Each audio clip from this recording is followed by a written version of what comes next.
Hello, this is Adam, the car seat tech with infant, toddler, youth, and the pump station and nursery. And we're going to show you how to do a baseless installation with the Peg Perego Primo Viaggio 435 infant car seat.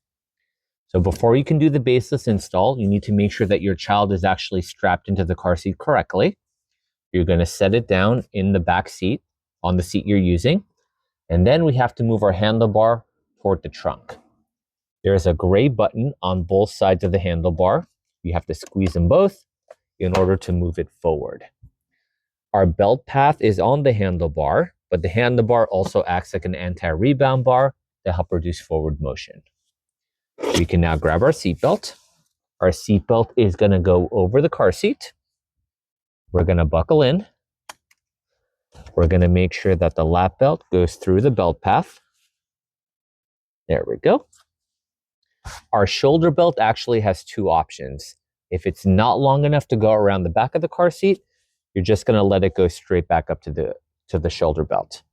If it is long enough, you can grab the shoulder belt and bring it around the back. There is a third blue belt path that the shoulder belt can slide into. So let me grab the shoulder belt. We're going to go around the back. We're going to slide into the blue area. And there we are. Once you figure out how you're doing your lap and shoulder belt, our next step is to lock the seatbelt in place. Grab your shoulder, pull it all the way out slowly as far as it can go. Now when you let it retract, you're going to hear a ratcheting sound. That ratcheting sound is letting you know the seatbelt is now in locking mode. So you want to push down on your car seat.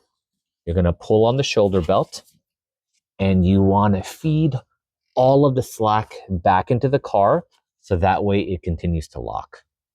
The way to know this is tight enough is with one hand, grab it from either side of the car seat where the seatbelt is. And as long as the chair cannot slide more than an inch from side to side or front to back, then you know it's tight enough. The next thing we have to do is make sure the child is sitting at the right angle. There is a red line on both sides of the car seat. You have to make sure the line is level with the ground.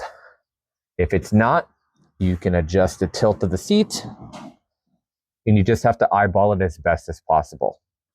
Once you get both of your rules accomplished, car seat moving less than an inch, angle in the right position, the installation is complete. When you're ready to remove the Peg Perego from your vehicle, you're going to unbuckle the seatbelt, turn the back of the car seat toward the door so that way you can get the shoulder belt out a little bit easier. And when the seatbelt retracts all the way back in, it's going to reset the seatbelt back to normal mode. There we go. And now you can move the handlebar back up to carry mode and take your car seat and child out of the car.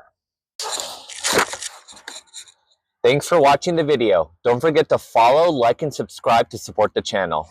We'll see you next time.